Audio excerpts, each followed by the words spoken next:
ወደ ሁለተኛው ዙር ጥያቄ እናመራለን። የመጀመሪያውን እድል ለኢህአዴግ እሰጣለሁ።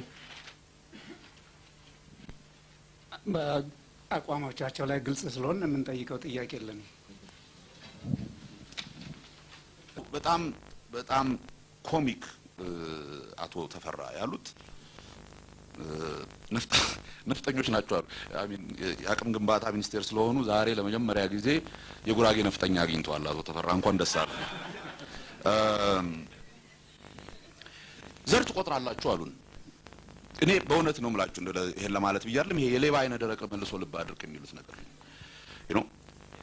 በኢትዮጵያ ታሪክ ለመጀመሪያ ጊዜ መታወቂያ ካርድ ላይ ዘርህ መጻፍ አለበት ብሎ ያስገደደ መንግስት ጠዋት ስለዚህ ክርክር ሲነገርም ከትላንት ጀምሮ ነው ነገሩ።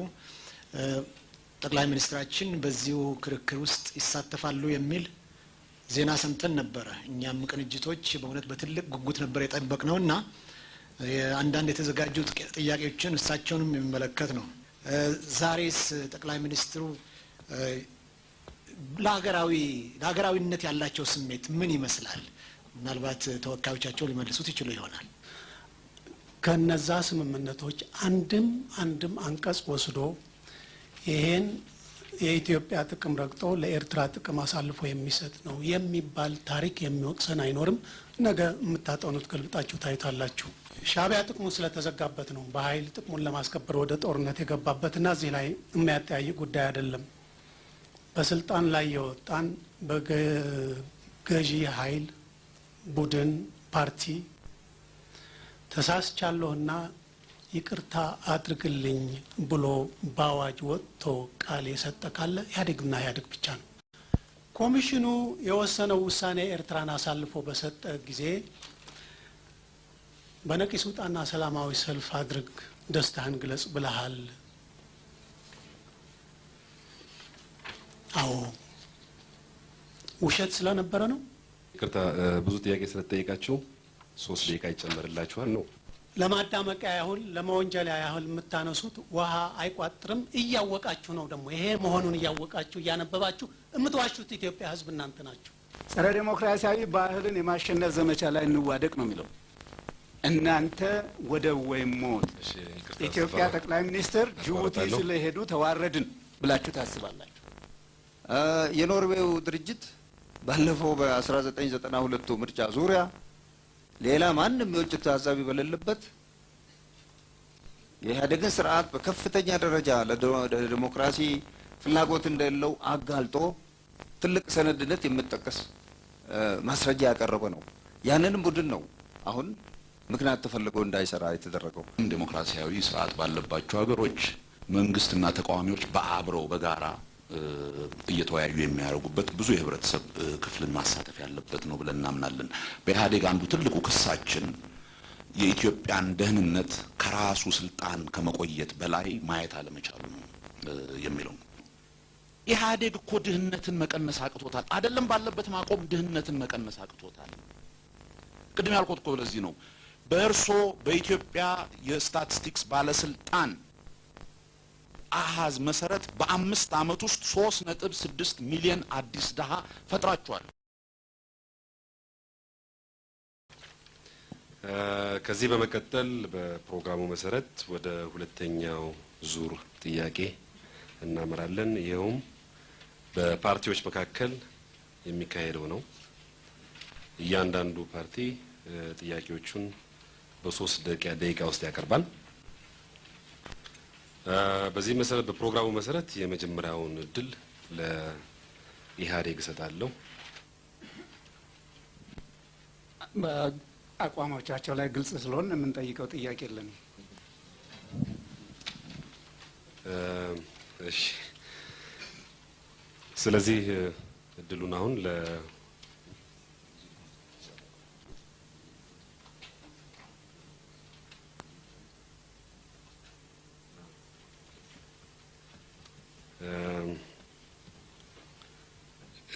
ኢህአዴግ እንግዲህ ኢህአዴግ ተወካዮች ጥያቄ የለንም ብሏል። አሁን ሁለተኛውን እድል ለህብረቱ እሰጣለሁ። ጥያቄ ካላችሁ ጥያቄ 3 ደቂቃ ሙሉ ፈጃ አይመስለኝም። ለኢህአዴግ ነው። ቅድም አቋማችሁ በተለይ በውጭ ዲፕሎማሲው ግትር ነው ካልኩት እና እንደ ምሳሌም የጠቀስኩትን ነው። አንዳንድ በልማትም ሆነ ዴሞክራሲን በማስፋፋት ረገድ ጠቃሚ ሚና ሊጫወቱ የሚችሉ ከውጭ ወደ ኢትዮጵያ ገብቶ መንቀሳቀስ በሚፈልጉ ወገኖች ዙሪያ የተለያየ አቀራረብ እንደምታሳዩ ይታያል። ለገምሱ መፍቀድ ለሌላው አስቸጋሪ ማድረግ ማለት ነው። ከዚያም አልፎ እንደውም መተካራ ውስጥ ገብቶ እስከ ማባረርም አገር ለቃችሁ ውጡ እስከ ማለትም ትደርሳላችሁ። ይሄንን በምሳሌነት ለመጥቀስ ቅድም ያልኩትን ኤንዲአይን አይአርአይ የሚባለውንና አይኤፍኤስ የሚባሉትን 3 አሜሪካዊ የሆኑ ድርጅቶችን አባራቸዋል። እንደዚሁም የኖርዌይ የሰብአዊ መብት ጥናት ተቋም የኢትዮጵያን ምርጫዎች ለሰፊ ጊዜ ሲከታተል ነበረ፣ ብዙ ዘገባም ሲያቀርብ ነበረ። አካል በዘንድሮ ዓመት ጠይቆ ፈቃድ ነፍጋችሁታል። የዚህ አይነት አካሄድ አንደኛ ለህዝባችን የሚጠቀመውን ሀገራችን የሚጠቀመውን አያስቀርም ወይ? ሁለተኛ በዲፕሎማሲ ግንኙነቶች ላይ የሚፈጥረው ሻካራ ሁኔታ አገሪቷን ይጠቅማል የሚል ጥያቄ ነው አለኝ። እሺ ጨረሳችሁ? እሺ አመሰግናለሁ። ያው እሺ አንድ አጭር ጥያቄ አለኝ ነው ምልክት። እሺ ሰዓት አላችሁ። እሺ አመሰግናለሁ። ከሀገር ደህንነት አንጻር የኤርትራ እንቅስቃሴ ኢህአዴግ ባቀረበው የሰላም ውይይት ይፈታል ብሎ ያምናል? ካልተፈታስ እስከ መቼ ድረስ የድንበር ፍጥጫው ይቀጥላል? ለኢህአዴግ ነው። 2 የኤርትራ ከኢትዮጵያ መንግስት መገንጠልን አስመልክቶ በሰጡት ምላሽ በሰላም በድምጽ የተፈታ ነው ብለዋል። ያ ድምጽ የኢትዮጵያን ህዝብ ይመለከተው ኖሯል ወይስ ለኤርትራ ብቻ ነው? እዚህ ላይ መልስ ቢሰጡኝ አመሰግናለሁ። እሺ አመሰግናለሁ። ሶስተኛውን እድል ለቅንጅት ተወካዮች ይሰጣለሁ። ጠዋት ስለዚህ ክርክር ሲነገርም ከትላንት ጀምሮ ነው ነገሩ። ጠቅላይ ሚኒስትራችን በዚሁ ክርክር ውስጥ ይሳተፋሉ የሚል ዜና ሰምተን ነበረ። እኛም ቅንጅቶች በእውነት በትልቅ ጉጉት ነበር የጠበቅነው እና አንዳንድ የተዘጋጁ ጥያቄዎችን እሳቸውንም የሚመለከት ነው። በአንድ ወቅት የአፍሪካ ህብረት ከአዲስ አበባ እንዲወጣ ተብሎ በሚደረገው ክርክር በአፍሪካ ህብረት ህንጻ ውስጥ ጠቅላይ ሚኒስትራችን ያቀረቡት የሰላ ክርክር አንደበተ ርቱዕነታቸውን አስመስክረው የሀገር ፍቅር እንዳላቸው አስመስክረው በደረጉትም ትግል በጣም ተቆርቼ ነበረ። በጣም ደስ ብሎኝ ነበረ።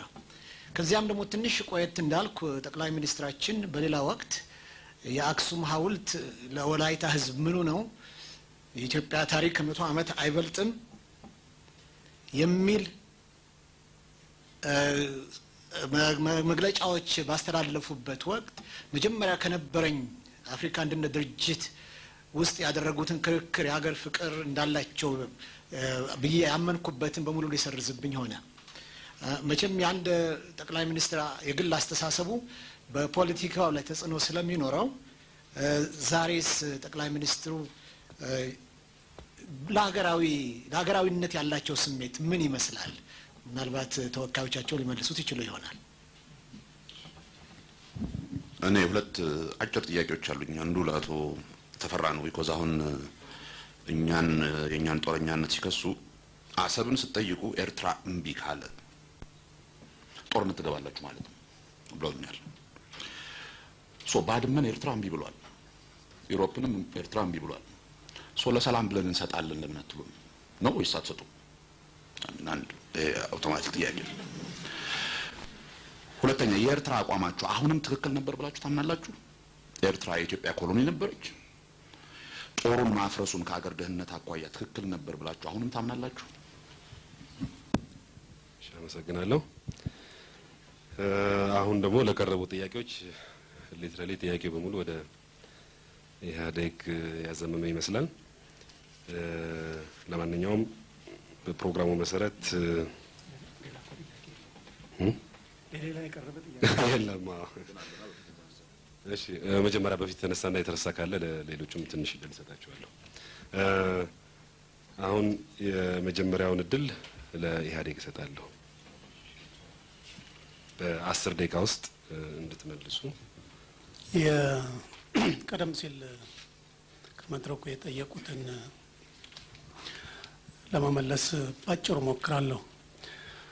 ኤርትራ እንደ ሀገር ከቆመች በኋላ የነበረው ግንኙነት እንዴት ያየዋል የሚለው ኤርትራ እንደ ሀገር እንደቆመች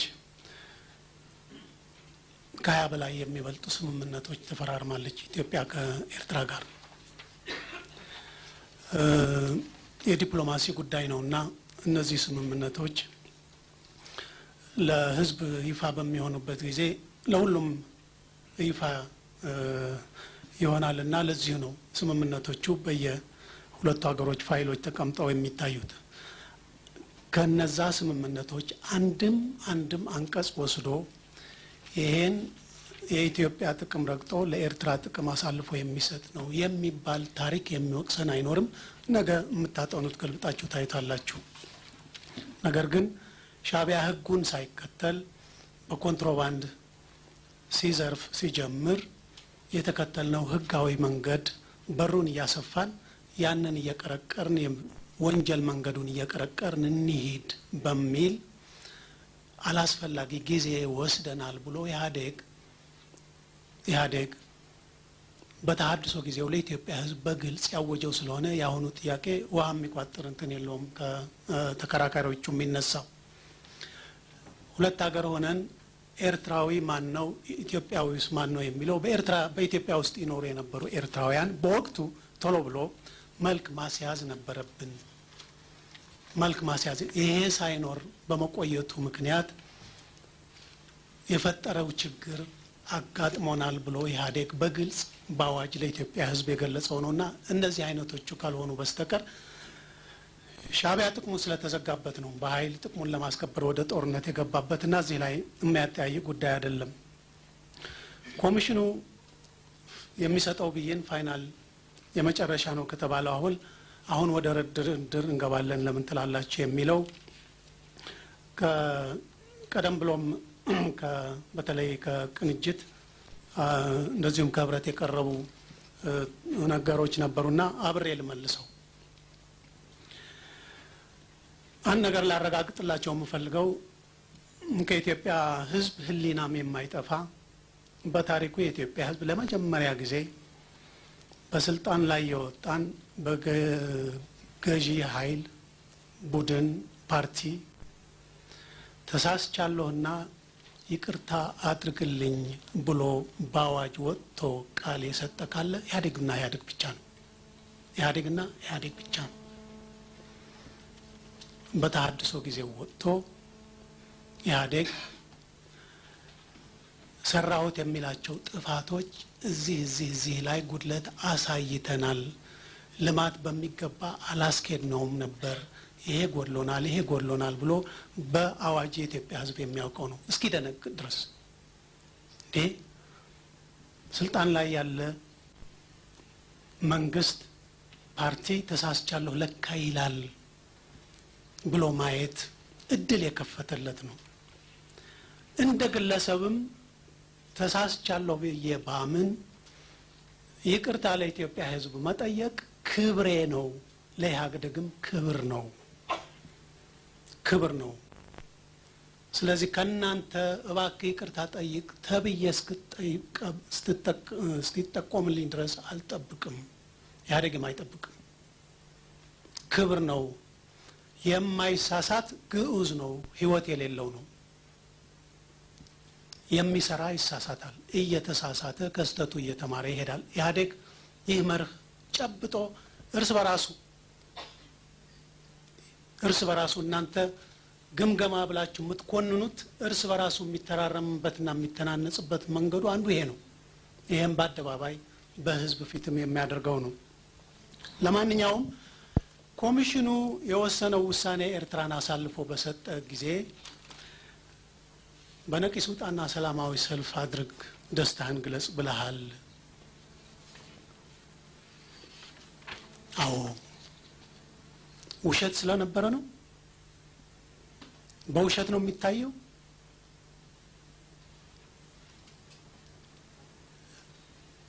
ገላብጦ ለማያነብ እድሎቹን ለማየት ሁሉ እንደ አቶ ያዕቆብ የህግ ባለሙያ አገላብጦ ለማየት የማይችል ይህ አይነት አቋም ቢይዝ ጥሩ ነበር። የውሸት ዘመቻ የምታነሱት ለማጥላላት ውሃ የማይቋጥር ነጥብ ለማስመዝገብ ካልሆነ በስተቀር ኮሚሽኑ ምን ይላል? ኮሚሽኑ የተሰጠው ኃላፊነት በፓርቲዎቹ በምን ትበይናለህ ነው። ግልጽ ከሆነ በቅኝ ግዛት ወቅት በኢትዮጵያና በቅኝ ገዢው መካከል የተደረጉ ስምምነቶችን እነዛን መሰረት አድርገ ነው በ1900 በ1902 በ1908 በአውሮፓ አቆጣጠር በእነዚህ እንፈርዳለን ነው። ሲቶናን ደግሞ ባድመን ወደ ኢትዮጵያ ይተዋል ብቻ ሳይሆን አሁን ድንበር ነው ብሎ ከከለለው 60 ኪሎ ሜትር ወደ ኤርትራ ውስጥ ይገባል ይሁን። ሌሎችም እንደዚሁ ሌሎች ቦታዎችም ቢኖሩ ይላል። እነዚህ የካርታ ጥቅሶች ጊዜያዊ ናቸው። መሬት ላይ ሄደን እናስተካክላቸዋለን ያለውን ሀቅ እያየን ነው የሚለው። ስለዚህ በውሉ መሰረት ሲቶና ነው ሲቶናንና ሴቲትን የሚያገናኝና ሲቶና ወንዝንና መረብን የሚያገናኝ ነው ካለ ባድመ በምንም ተአምር በስምምነቱ መሰረት ለኤርትራ ሊሆን አይችልም። በተግባር ደግሞ ለአንዲት ቀንም ወሮ በያዘበት ከ90 እስከ 91 ካልሆነ በስተቀር ሻዕቢያም ይሁን ሌላ ኤርትራ የኢትዮጵያ ጠቅላይ ግዛት ወይም የኢትዮጵያ ክፍለ ሀገር በነበረችበት ጊዜም አስተዳድሯት አያውቅም። ይቅርታ ብዙ ጥያቄ ስለተጠየቃችሁ 3 ደቂቃ ይጨመርላችኋል ነው። ለማዳመቂያ ያህል ለመወንጀል ያህል የምታነሱት ውሃ አይቋጥርም እያወቃችሁ ነው። ደግሞ ይሄ መሆኑን እያወቃችሁ እያነበባችሁ የምትዋሹት ኢትዮጵያ ሕዝብ እናንተ ናችሁ የምትዋሹት። ምክንያቱም ታነቡታላችሁ። ምን ብሎ መከራከር ይችላል የኢትዮጵያ መንግስት የሚለውን ማየት ትችላላችሁ ነው አንዱ። ሌላው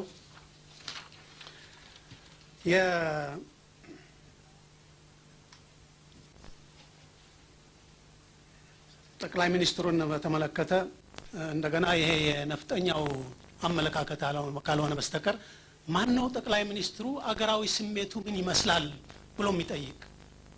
ስለ ጠቅላይ ሚኒስትሩ አገራዊ ስሜት የሚጠይቀው ማን ነው? ቅንጅት ነው? ዶክተር ያዕቆብ ነው?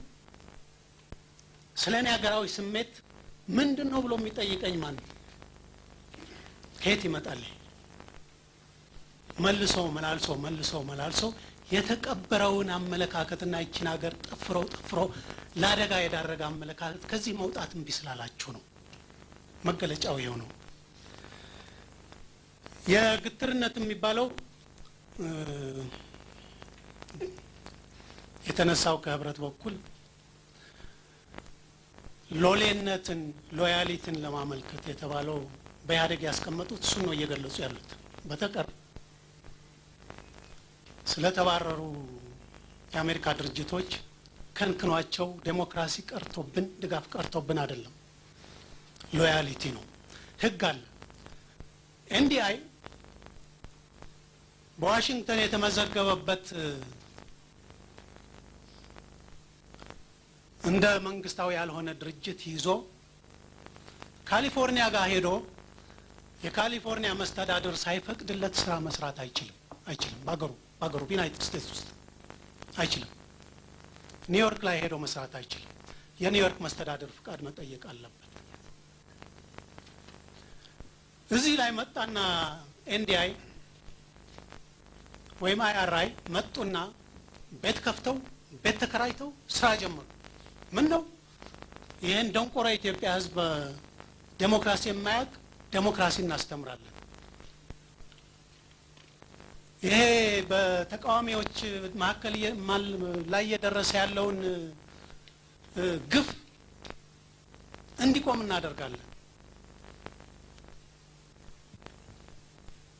ይሄ በጎሳ ፖለቲካ ላይ ፈራርስ ተቃርቦ ያለው ሀገር አደጋ ላይ እንዳይወድቅ መፍትሄ እንጠቁማለን ብሎ ፈቃድ እንኳን መጠየቅ አልፈለገም። የአሜሪካ ድርጅት በመሆኑ ተቀምጦ ለመሄድ ፈለገ። ህግ ይጻረራል። ይሄ ህግ ይጻረራል። ለሀገር ሉዓላዊነትና ክብር የሚጣበቅ ኃይል ይህንን ከፍታ በር ዝም ብለህ ሂድ የሚል ሊያነሳ አይችልም።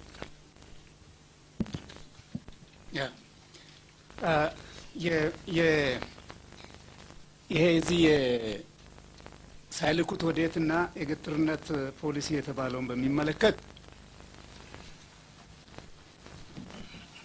ሲፈለግ ሳይልኩት ወዴት ይላል ነው።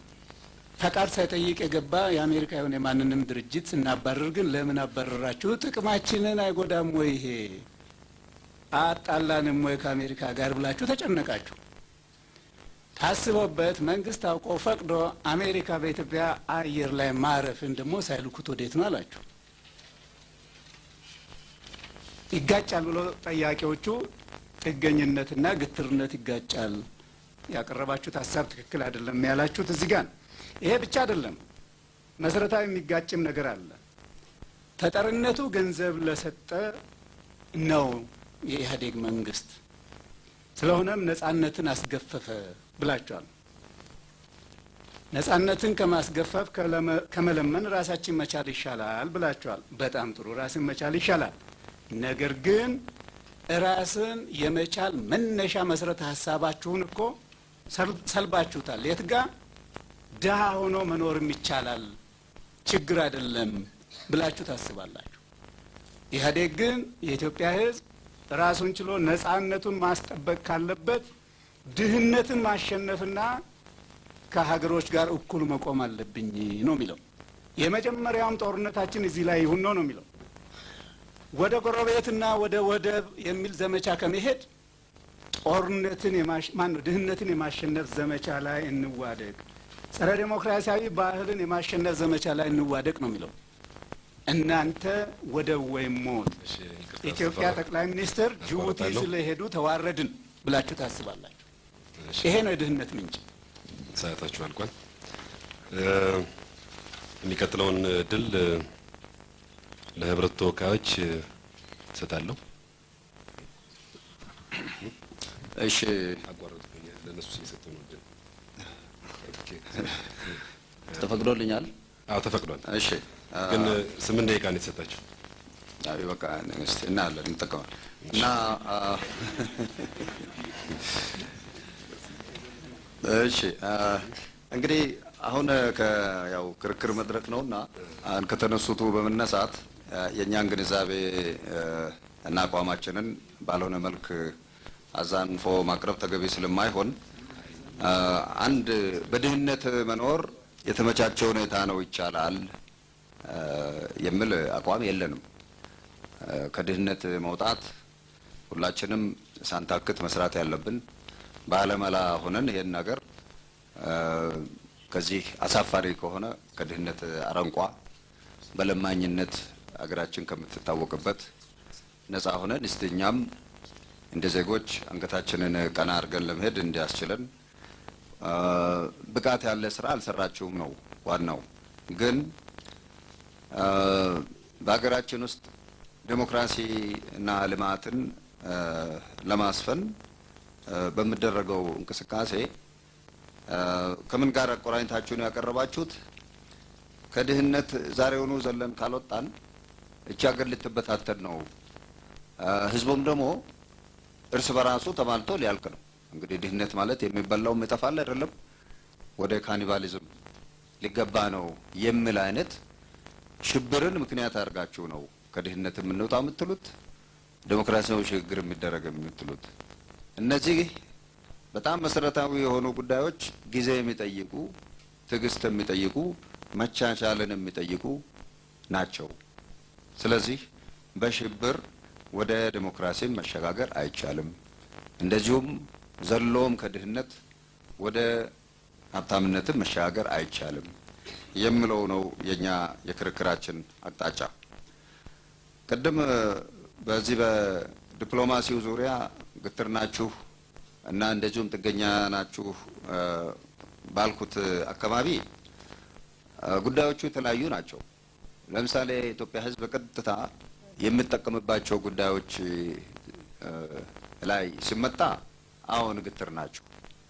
ለዚህም የቀረበው ምሳሌ ዴሞክራሲያዊ ስርዓትን ለማስፋፋት በዓለም አቀፍ ደረጃ ተንቀሳቅሰው ውጤት አስመዝግበው የሚያውቁ ድርጅቶች በሚያጋጥሟችሁ ጊዜ ቅድም እንደተባለው አልተመዘገባችሁም።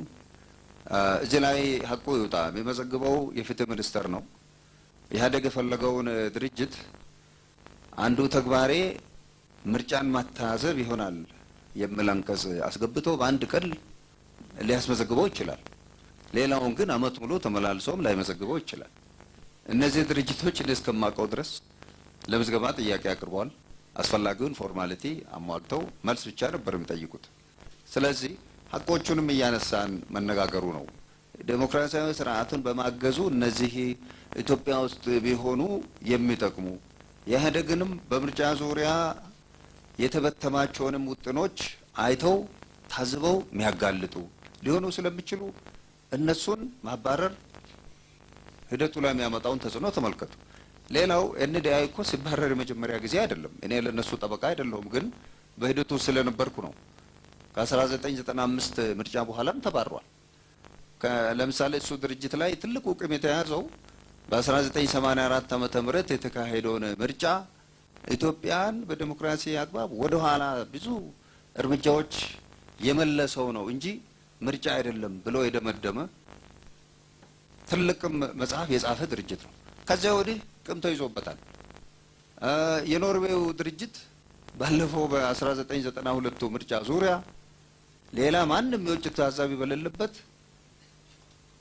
የኢህአዴግን ስርዓት በከፍተኛ ደረጃ ለዲሞክራሲ ፍላጎት እንደሌለው አጋልጦ ትልቅ ሰነድነት የሚጠቀስ ማስረጃ ያቀረበ ነው።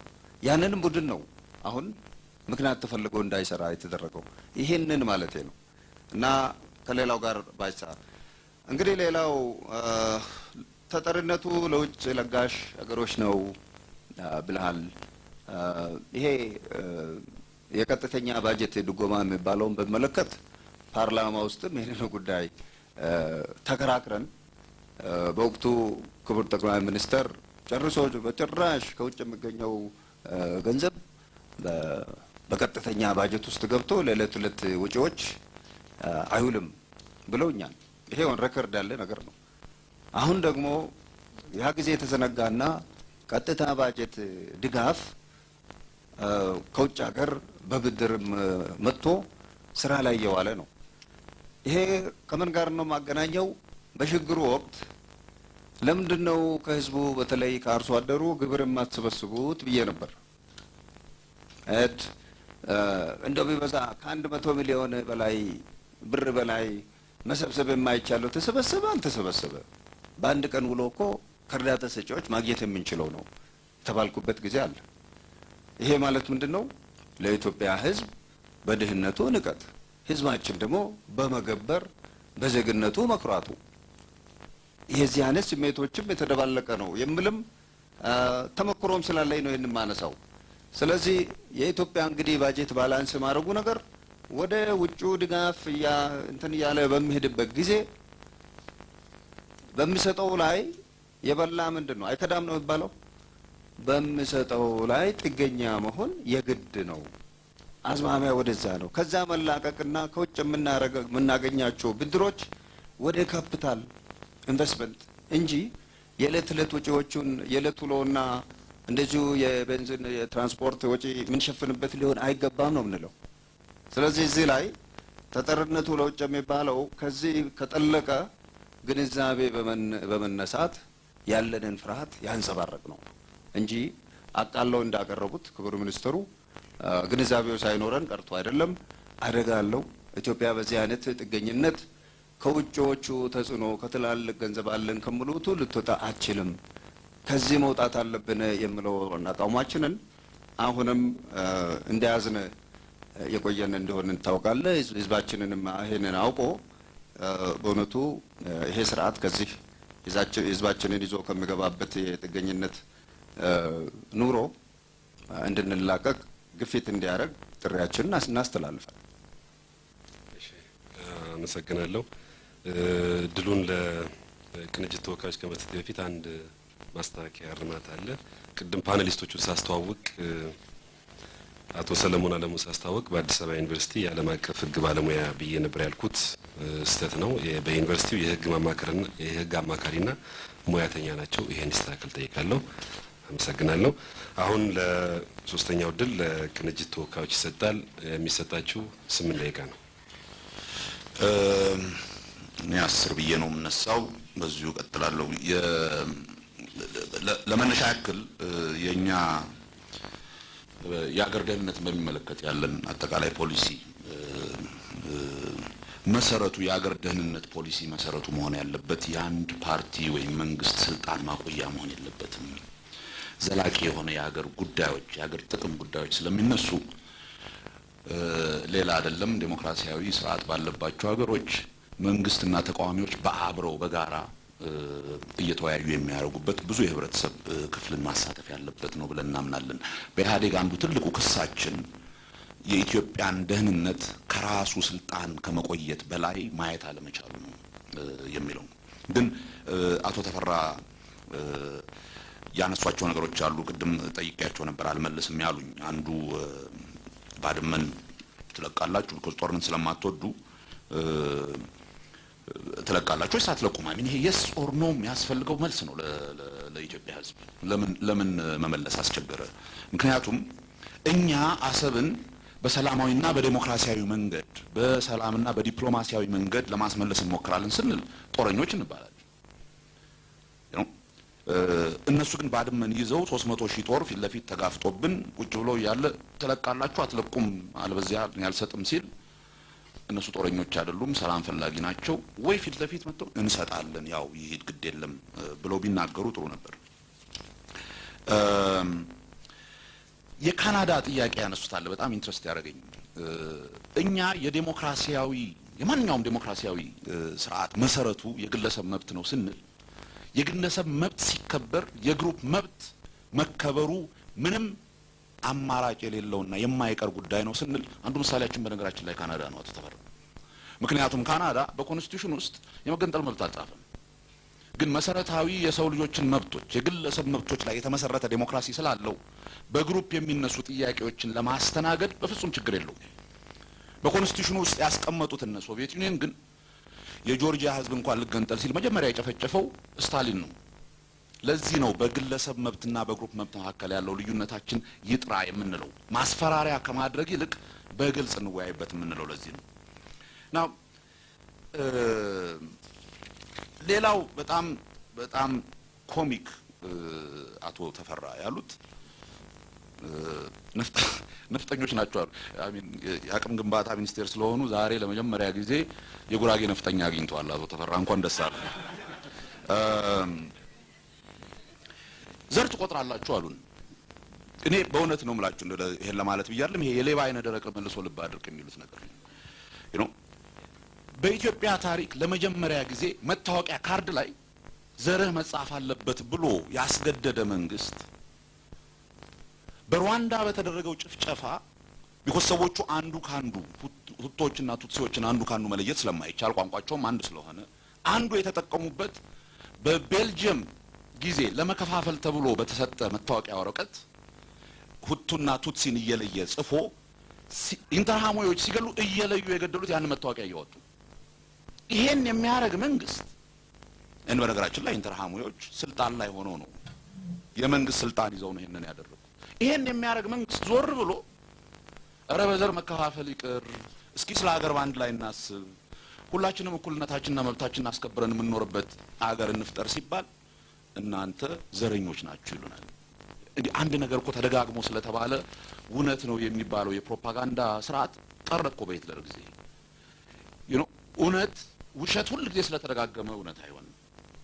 ይሄንን ይወቁልኝ ልሎት ነው። በየነ ተናግሮታል። ኤንዲአይ የኛ የተቃዋሚዎች ደጋፊ መሆኑን ዛሬ አቶ ስዩ ነግረውናል።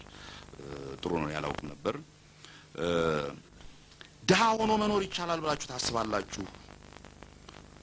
እኛ የምንለው ድህነትን የምንዋጋው መሬት እየሸጥን አይደለም ነው የምንለው። እንዲህ ድህነትንማ መዋጋት ዋና የአንድ ሀገር መሰረታዊ እንትን መሆኑን እንቀበላለን። ድህነትን ለመዋጋት መሬት እንሸጣለን ግድ የለም የሚሉን ከሆነ የት ጋር ሲደርስ እንደምንቆም ይንገሩን። ሌላው ግን ጥያቄ ያነሳ ነው ኢህአዴግ እኮ ድህነትን መቀነስ አቅቶታል። አይደለም ባለበት ማቆም ድህነትን መቀነስ አቅቶታል። ቅድም ያልኩት እኮ ለዚህ ነው። በእርሶ በኢትዮጵያ የስታቲስቲክስ ባለስልጣን አሃዝ መሰረት በ5 አመት ውስጥ 3.6 ሚሊዮን አዲስ ድሃ ፈጥራቸዋል። እንዴት አድርገው ነው ድህነትን? እኛ እኮ ከሁለቱም እኮ ነው ያልሆነው። ወይ ድህነትን ቀንሰናል ወይ ሪሊ ነው ትልቅ ብልጽግና አምጥታችሁልን ቢሆን አትሊስት ብልጽግና መጥቷል ግድ የለም ነው መሬቶቹ ቀስ እያሉ ይሄዱ ግድ የለም ያው መሐላው እስክትቀር ድረስ ወይም የሚሆን ድረስ እንል ነበር። ከሁለቱም እኮ ነው ያልሆነው። ወይ የሀገር ሉዓላዊነትና አንድነት አልተከበረም፣ ወይ የሀገር ሉዓላዊነትና አንድነትን የሚያስከብር ፖሊሲ የለንም፣ ወይ ድህነትን አልተዋጋችሁም፣ በኢኮኖሚ በኩል ብልጽግና አላመጣችሁ። ለዚህ እኮ ነው አገሪቷን ለ14 አመት ስትይዙ ወደፊት ሊያስኬድ በሚችል መንገድ በማንኛውም መስኩ እኮ ነው። የሚገርም እኮ ነው ይሄ የሀገር ሉዓላዊነትማ የመጨረሻው ድክመታችሁ ነው እንጂ በማንኛውም መስኩ እያረጋችሁ ያላችሁት ይሄን አይደለም። የአገር ሉዓላዊነትና አንድነት የውጭ ፖሊሲ የውጭ ደህንነት ትልቁ መሰረት በአገር ውስጥ ጠንካራና አንድ ህዝብ መሆን። ያንን ሊያደርግልን የሚችለው ጉልበት አይደለም። ያንን ሊያደርግልን የሚችለው እውነተኛ ዴሞክራሲያዊ ስርዓት መኖር ነው። እሱንም እኮ ነው የነፈጋችሁት ይሄን ነገር። ለዚህ ነው ግድ የለም አንድ ነገር ስለደጋገማችሁት ውሸት ብዙ ጊዜ ስለተደጋገመ እውነት ይሆናል ብላችሁ አታስቡ። በአጠቃላይ ነው ችግር የፈጠሩ አለ ትሉ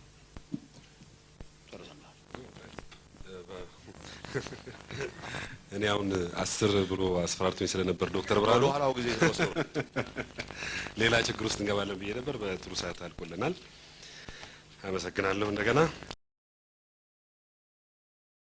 አሁን እንግዲህ የማጠቃለያ ፕሮግራም እንጀምራለን። በቅንጅታችን እምነት ኢትዮጵያ ከጎረቤት ሀገሮች አንጻር ልትከተለው የሚገባው የፖሊሲ አቅጣጫ በቅድሚያ ውስጣዊ ጥንካሬና አቅም መገንባት፣ ከዛም ዴሞክራሲያዊና አገራዊ ወይም ብሔራዊ ስሜትና አጀንዳ ያለው መንግስት መመስረት፣ ጠንካራ መከላከያ ኃይል መፍጠር፣ በአካባቢው የመሪነት ሚና መጫወት እንደምትችል ማሳየት፣ የጸጥታና ወታደራዊ አቅጣጫዎች ይልቅ ለኢኮኖሚ ትስስርና በየሀገሪቱ ካሉት የኢኮኖሚ ኃይሎች ጋር ትስስር በመፍጠር ዘላቂ ጥቅም ላይ ግንኙነት እንዲፈጠር መጣር። የተቃዋሚ ኃይሎች የሀገራዊ ደህንነትንና የውጭ ፖሊሲን በተመለከተ ከአንድ ጠባብ ጉድጓድ ውጭ ሰፋ አድርገው ሊያዩት እድልም የላቸውም፣ አመለካከቱም ብቃቱም የላቸውም። አዋቂ የተባሉበትን የአልቤኒያ የሶሻሊስት አመለካከታቸውንና ይህንኑ ተግባራዊ ለማድረግ የፈጠሩትን ማዴሊትን ከነ አይዲዮሎጂው ለአባላቱ እንኳን ሳያማክሩ ሲያፈርሱ ትንሽ አልተሸማቀቁ? የመገንጠል መብትን ይዘው ሙጭጭ ማለታቸው የመርህ ጉዳይ ሆኖባቸው ነው ብሎ የሚያስብ የዋህ መቼም ሊኖር አይችልም። ቀይ ባህር ሄደው ውሃ ካልጠጡ የሀገር በጦርነት መናጥ አለበት፣ የሀገር መውደም አለበት። 30 አመት ተሞክሯል፣ አልተቻለም። አገርን ሳይወዱ አገርን መምራት ለዘለቄታው ለአገርም ለመሪዎችም አይሆንም እንላለን። ቅንጅት ዴሞክራሲያዊ ነው ያው የጉንበቱ ምርጫ ብሎ የሚያየው አንድና አንድ ከሆነ ብቻ ነው። እሱን ለስልጣን ካበቃ ብቻ ነው። ተቃዋሚዎቹ ለስልጣን የሚያመጣ ዴሞክራሲያዊ ነው። ኢህአዴግን እንዲቀጥል የሚያደርግ በሸፍጥ የተገኘ የተጭበረበረ ነው። ኳስ ተጫዋች እንኳን እንደዚህ ብሎ አይገባም። ተቃዋሚዎች ይህን መብት አንቀጽ 39ን ከህገ መንግስቱ እፍቃለሁ አያስፈልግም ይላሉ። እነሱ የሚሉት ሌላ አማራጭ ሳይሆን በደርግ ዘመን ተሞክሮ ኢትዮጵያ ለጦርነት ወደ ዳረገው ኋላ ቀር ቦታ የኢትዮጵያ ህዝብ ጥሎት ወዳለፈው ቦታ ባጭሩ ወደ ጦርነቱ እንመለስ ነው። አሁን በቅርቡ በጋዜጣ መግለጫ በደህንነቱም የተሰጠው ተቃዋሚዎች አመጽ እያንቀሳቀሳችሁ ነው፣ አመጻችሁን ደግሞ የምንገታበት ኃይል አለን፣ ስለዚህ ከዚህ ብትገቱ ይሻላል የሚል ማስጠንቀቂያ ሰጥተውናል። በመሰረቱ ሰዓት የለምኝም እንጂ ባለችኝ ባጭር ሰዓት ልገልጽላቸው የምፈልግ አልቋል ሰዓቱ ከይቅርታ ጭምር በስመ ሰላምና ማረጋጋት ስም የጅልማ ጭፍጨፋዎች ተካሂዶበታል። ይሄም የሀገር ውስጥ ደህንነት ችግር እንደሆነ ነው የምንገነዘበው። ስለሆነም ነው የኢህአዴግ ስርዓት ቃል በገባቸው ጉዳዮች በሙሉ ያልተዋጣለት ወይም ውጤት ያላስመዘገበ በብቃት ስለሆነም ስልጣን መልቀቅ አለበት የምንለው።